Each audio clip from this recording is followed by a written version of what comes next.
নমস্কার বন্ধুরা, আমি সুচিত্রা। আমার আরেকটি ব্লগে তোমাদের সবাইকে স্বাগত জানাই। কেমন আছো বলো বন্ধুরা?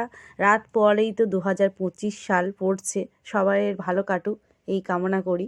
আজকের 31শে ডিসেম্বর 2024। আর আর বছরের শেষ দিন। চারিদিকে কত মানুষ আনন্দ করছে, মাইক চলছে, কত কিছু খাওয়া দাওয়া হচ্ছে। আর বছরের শেষ আর শুরু, যাদের দুঃখ কষ্ট জীবনে থাকে তাদের শেষ আর শুরু বলে কিছু নেই। যখন শুরু হয় তো মানে শেষ হওয়ার নাম নেই। যাই হোক, আজকের দিনটা আমরাও এইভাবে বাড়িতে রাত্রে একটু মেয়ে বলল যে মা একটু রোল করো, আর ঘরে যা ছিল তাই দিয়ে একটু ওই মানে রুটি তরকারি না করে তার বদলে একটু ওই মানে আটা ময়দা মিশিয়ে একটু পরোটা করছি। যাই হোক বন্ধুরা, আমার জীবনের গল্প আজকের। আর বছরের 2024-এর শেষ দিন, কিন্তু আমাদের জীবনের হচ্ছে দুঃখ কষ্ট শুরু হয়েছিল 2021 সাল থেকে। সেই থেকে একই নিয়মেই চলে যাচ্ছে, মানে এর শেষ বলে আর কিছু নেই। মৃত্যুর দিন পর্যন্ত এর এর জিনিস আর শেষ হবে না। দুঃখ কষ্ট যখন আসে জীবনে, তখন কিন্তু দেখবে, মানে আমি আমার জীবন দিয়ে বুঝেছি, মানে সেটা তোমাকে একদম চারিদিক থেকে তোমাকে ঘিরে ধরবে, মানে শেষ হওয়ার নামই করবে না। আর কি বলবো, ভগবানের কাছে একটাই প্রার্থনা করি, দুঃখ কষ্ট বিপদ সব আসুক, কিন্তু সেটা থেকে যেন জয় করতে পারি হাসি মুখে। না হলে যে আমাদের যারা বন্ধু সেজে শত্রু আমাদের পিছনে রয়েছে, তারা যে জিতে যাবে এই যুদ্ধে, তাদের হচ্ছে খুব তো মজা। আর আমরা হচ্ছে মানে বেঁচে থেকেও মরতে হবে।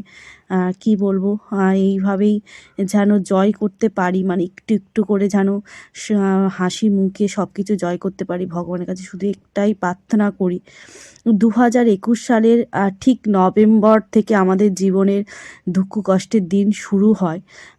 সেই থেকেই চলে আসছে 2022 সালে দুবার ভেলোরে যাওয়া আসা, 23 সালে আবার একবার ভেলোরে যাওয়া, 24 সালটা যাচ্ছিল ভালো করেই।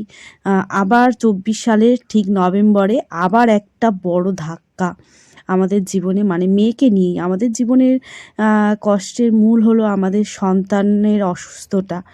আর হচ্ছে এই আমাদের জীবনযাপন। তোমরা তো দেখছোই বন্ধুরা, জানো আমরা কিভাবে থাকি, কেমন কি করি। তার তার মধ্যেও কিন্তু বলবো না যে না, ভগবান যেটুকুনি দিয়েছে সেটুকুনি নিয়েই খুশি থাকতে চাই, বেশি চাই না। বেশি থাকলে হয়তো আমরা ভগবানকে ভুলে যাব। দুঃখ কষ্ট না থাকলে ভগবানকে ডাকতেই ভুলে যাব, তাকে আমরা স্মরণই করব না। তাই ভগবানের কাছে একটাই প্রার্থনা, থাক যেমন আছি তেমনই থাকি। বেশি দরকার নেই। বেশি বড়লোক হয়ে গেলে হয়তো মনে হিংসা জন্মাবে, স্বার্থপর হয়ে যাব। এইভাবেই চলি, যেন ভগবান মানে পদে পদে যেন আমাদের মানুষগুলোকে একটু চিনতে পারি। আর এই কামনা করি। আর সন্তানের তো ভালো রাখার মানে চেষ্টা করব, সন্তানটা যেন ভালো থাকুক, এটাই শুধু একটাই কামনা। জানো তো বন্ধুরা, অনেক জনেরা বলে, যারা আমাদের চেনে জানে, অনেকেই বলে বাবারে বাবা, ওদের হবার দুঃখ কষ্ট কি, ওরা এরকমভাবে ঘুরে বেড়ায়, সাজ পোশাক করে, এতেও মানে আমাদের নিজেদের লোকেদের মানে মানে এত কষ্ট হয় আমাদের দেখে। আর তাদের কাছে একটাই প্রশ্ন, যে একটা ব্রেন টিউমার বাচ্চাকে নিয়ে আমরা ঘর করছি, এটা যদি তোমাদের নিজেদের ঘরে হতো তোমাদের কেমন হতো, সেইটাই আমার মানে আমি জানতে চাই। সত্যি খুব জানার ইচ্ছা, যে আমি তো আমার নিজের জীবনটা তাদেরকে খুলে দেখাতে পাচ্ছি না। যে একটা সন্তান, একটাই সন্তান আমার, আর সেটা এইরকম একটা পেশেন্ট, তাহলে কতটা কষ্ট হয় মানে তোমরাই বলো বন্ধুরা। কিন্তু আমাদের অনেক কাছের মানুষের প্রশ্ন, যে ওদের তো কোনো কষ্টই হয় না, ওদের দুঃখ কষ্ট বলতে আর কি, ওরা এইভাবে ঘুরে বেড়ায় এইভাবে।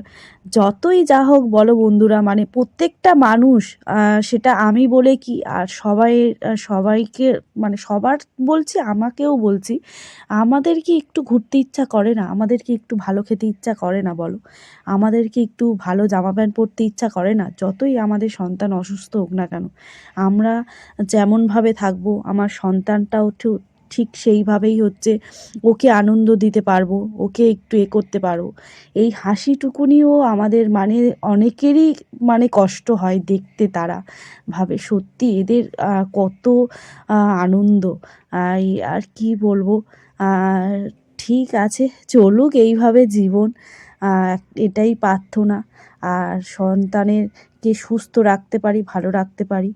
আর আজ তবে আসি, এইভাবে আমাদের বছরের দিনটা আজ শেষ হলো। হ্যাপি নিউ ইয়ার আগাম তোমাদের জানিয়ে দিলাম। সবাই ভালো থেকো, সুস্থ থেকো, সাবধানে থেকো। টাটা।